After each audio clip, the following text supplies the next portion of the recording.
इस तस्वीर में दिख रहा शख्स जिंदा होता अगर वह हिंदू नहीं होता, क्योंकि मारने वालों ने मारने से पहले उसके राज्य के बारे में नहीं पूछा, उसकी भाषा के बारे में नहीं पूछा, उसकी जाति के बारे में नहीं पूछा। सिर्फ एक सवाल पूछा कि क्या वो हिंदू है, और उसके बाद धराधर गोलियां सीने को छलनी कर गई।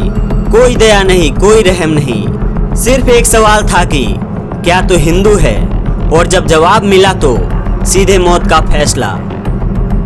जम्मू कश्मीर के पहलगाम में मंगलवार दोपहर करीब 3 बजे जो कुछ हुआ उसने इंसानियत को तार तार कर दिया, मानवता को शर्मसार कर दिया, भारत की एकता को लेकर सवाल खड़ा कर दिया, गंगा जमुनी तहजीब पर एक बड़ा सा क्वेश्चन मार्क खड़ा कर दिया।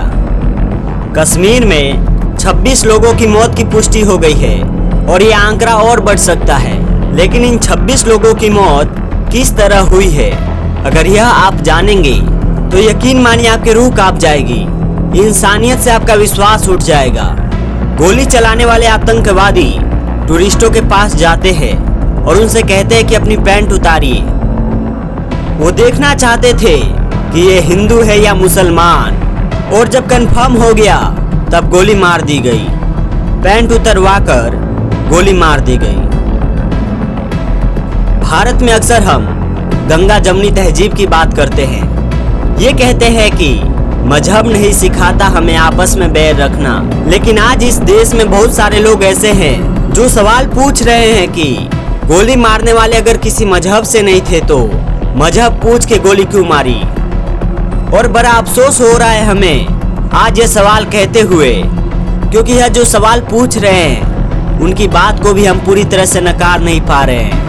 कुछ दिनों पहले हम कश्मीर के अंदर थे और हजारों लोगों से मिल रहे थे, बहुत प्यार हमें भी मिला था, लेकिन उसी कश्मीर में वो लोग भी हैं जो मजहब, जो धर्म देखकर लोगों का कत्ल कर रहे हैं। और इसी वजह से आज बड़े अफसोस से हम कह रहे हैं कि इस सवाल को हम चाह कर भी नकार नहीं पा रहे हैं, क्योंकि जिन्हें मारा गया उनके साथ कोई बहस नहीं हुई, कोई सवाल नहीं पूछा गया, इंसानियत नहीं देखा गया।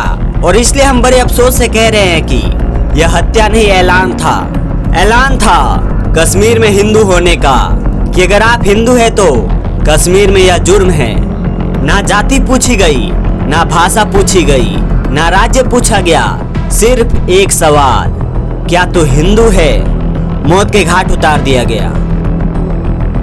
इसे आप टारगेटेड किलिंग से आगे बढ़कर सुनियोजित नरसंहार की संज्ञा दे सकते हैं। मंजूनाथ राव कर्नाटक का एक परिवार जो यहाँ पहुंचा था, उसमें मंजूनाथ राव जो है वह अपनी पत्नी पल्लवी और बेटे के साथ कश्मीर देखने पहुंचे थे। हम सबकी नज़र में कश्मीर भारत का ताज है। कश्मीर वो स्थान है जो दुनिया में जन्नत की निगाहों से देखा जाता है, और यह परिवार भी शायद जन्नत देखने पहुंचा था, मगर इसे एहसास नहीं था कि हिंदू होकर जन्नत देखने जाना उसकी जिंदगी पर भारी पड़ सकता है। आतंकवादी पहुंचे, उससे नाम पूछा, पता लगा हिंदू है, अगले ही पल उसकी छाती पर गोलियां मार दी गई। उसकी पत्नी और बेटे के आंखों के सामने उसे गोलियां मार दी गई। पत्नी चीखती रही, चिल्लाती रही, कहती रही कि तुमने मेरे पति को मार डाला है, मुझे भी मार डालो। इसके बाद जवाब आता है, नहीं तुझे जिंदा रहना है, जा मोदी को बता देना। शब्द नहीं है, शब्द नहीं है मेरे पास, आत्मा चित्कार कर रही है। हम इस देश में दिन रात संविधान की दुहाई देते हैं। संविधान कहता है कि हम सब एक है, बराबर है, मगर आतंकवादियों का संविधान वो कहता है हिंदू काफिर है, उसे सांस लेने का हक नहीं। वो कहता है कि अल्लाह का फरमान है कि वह कहता है कि हर काफिर का खून बहा दो। बांग्लादेश से बंगाल तक, कश्मीर से कन्याकुमारी तक, मारने वाले भी वही, मरने वाले भी वही। और ये बड़े अफसोस के साथ कहना पड़ रहा है, बड़े अफसोस के साथ कहना पड़ रहा है। ऐसा नहीं कि इस आतंकवादी घटना के जरिए इस देश के हर मुसलमान को हम निशाना बना रहे हैं, लेकिन आज इस घटना का विरोध जो नहीं करेगा सवाल उस पर उठेगा, क्योंकि आज यह हत्या मजहब के वजह से हुई है। ये लोग जिंदा होते अगर यह हिंदू नहीं होते।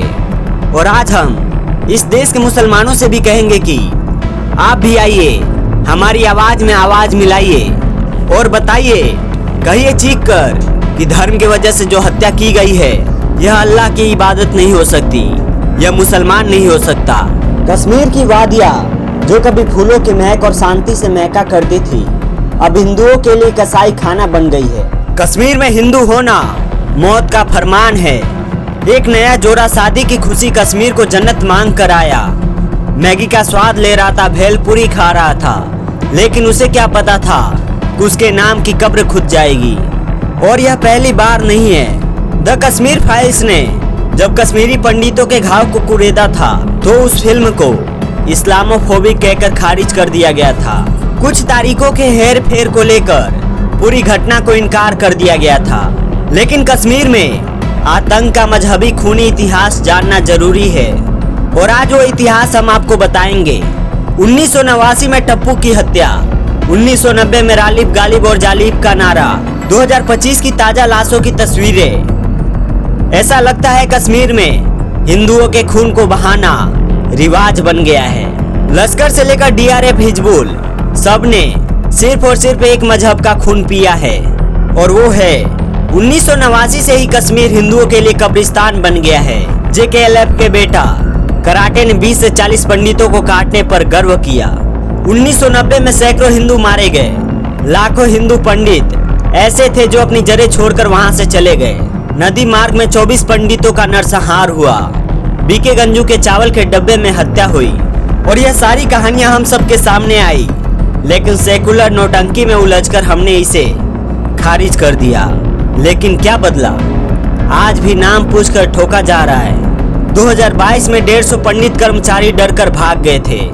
2023 में संजय शर्मा मारे गए और अब पहलगांव में पर्यटकों का अब नहीं तो कब कहेंगे कि यह नरसंहार नहीं है, यह हिंदुओं का सुनियोजित जनसंहार है।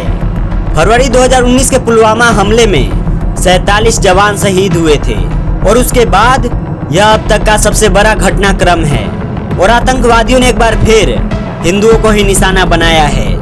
और यह संयोग नहीं, सुनियोजित साजिश है। हिंदुओं का खून बहाना आतंकवादियों का शौक बन चुका है। न जाति, न भाषा, न राज्य, बस एक सवाल कि क्या तुम हिंदू हो? जवाब आया गोली।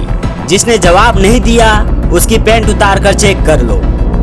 सवाल आज इस देश के सरकार से भी है। सवाल आज प्रधानमंत्री नरेंद्र मोदी और गृह मंत्री अमित शाह से भी है कि जब आप यह दावा करते हैं कि देश सुरक्षित हाथों में है तो यह टारगेटेड हमले कैसे हो रहे हैं? मोदी सरकार बार बार कहती थी कि नोटबंदी के बाद, धारा 370 खत्म होने के बाद आतंकवाद मिट जाएगा।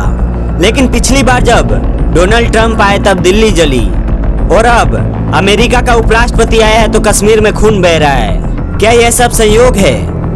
लगता तो नहीं, लेकिन सवाल यह है कि आप क्या कर रहे हैं? देश के गृह मंत्री कश्मीर के दौरे पर गए हैं, लेकिन इस घटना के होने के बाद कश्मीर में आतंकवादियों के हौसले क्यों नहीं इतने बस थे कि ऐसी घटना करने के पहले उन्हें 1000 बार सोचना पड़ता?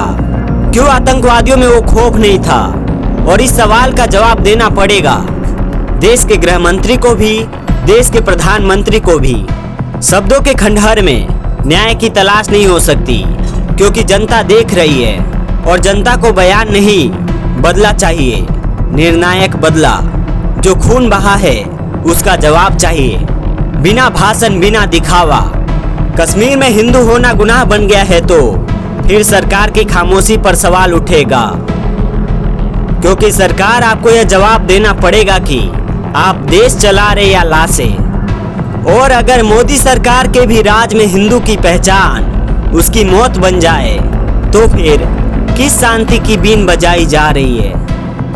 यह हमला लश्कर-ए-तैयबा के संगठन द रेजिस्टेंस फ्रंट द्वारा किया गया था। जम्मू कश्मीर के पुलवामा के बाद यह सबसे बड़ा हमला था जो मजहब के नाम पर हिंदुओं का खून बहा रहा था। इन सब के बीच हम सब खामोशी से थे। सड़कों पर हिंदुओं का खून बह रहा था। पहलगाम का जो हमला है वो रूह कपाने वाला है। लेकिन अब बहुत हुआ, बहुत हुआ। अब बात को खुलकर कहना होगा कि अब बस करो, अब निर्णायक लड़ाई लड़ो सरकार। और आप जो आज हमें सुन रहे हैं, जो चुप है वो भी दोषी है, जो डरते हैं बोलने से वो भी पहलगाम के इस खून में जिम्मेदार है। जो लोग आतंकवादियों की भाषा को विरोध समझते हैं, वक्त आ गया है कि उन्हें भी देशद्रोहियों की कोठी में डाला जाए। अब या तो बोलो और इस बात का एहसास करो कि आपकी चुप्पी का बोझ आपके बच्चों की लाशों को उठाने पर भी मजबूर कर सकता है। कश्मीर सिर्फ हिंदू का नहीं बल्कि भारत का मुकुट है और यह हमला भारत की अखंडता, भारत की एकता पर भी किया गया है। अब इस मुकुट पर खून के छींटे और नहीं, क्योंकि आतंकवाद एक ऐसा सांप है जो पूरी दुनिया को निगल जाएगा और उसे कुचलना जाना जरूरी है। और कश्मीर में मजहबी आतंकवाद का सच अब सारी दुनिया को स्वीकार करना होगा। यह लड़ाई केवल कश्मीर की नहीं है, केवल भारत की नहीं है, यह मानवता की जंग है। आतंकवादियों, उनके समर्थकों, सहानुभूति करने वालों को बेनकाब करना होगा। सरकार से खाना पूर्ति नहीं बल्कि कड़ी कार्रवाई की उम्मीद होगी। हर आतंकवादी को जड़ से उखाड़ना होगा सरकार। हर एक हिंदू का जो खून बहा, हर एक इंसान का जो खून बह रहा है, कश्मीर में उसका हिसाब लेना होगा। आप कश्मीर को जन्नत बनाने की तैयारी करो, लेकिन उससे पहले इस खूनी जहर को खत्म करो। देश की जनता चीख रही है, अब और खून नहीं, अब और आतंकवाद नहीं, अब और भारत की अखंडता, एकता पर हमला नहीं। आशा करते हैं कि इस घटना के बाद ऐसी घटना से हमें आपको रूबरू नहीं होना पड़ेगा, और अगर होना पड़ा तो इससे बड़ा दुर्भाग्य देश का नहीं होगा। आशा करते हैं कि जिनका खून बहा है उन्हें इंसाफ मिलेगा। आशा करते हैं कि 140 करोड़ भारतीय एक सुर में हमारे साथ आएंगे और ये जो हुआ वो भारत की अखंडता और एकता पर हमला था। ये जो हमला करने वाला था वो मजहबी आतंकवादी था, और जो नहीं कह रहा उसके बारे में आपको सोचने की जरूरत है। ईश्वर से हम मृतकों के परिजनों को ढांढस देने और मृतकों के लिए शांति की प्रार्थना करेंगे। ओम शांति। जय हिंद, जय भारत।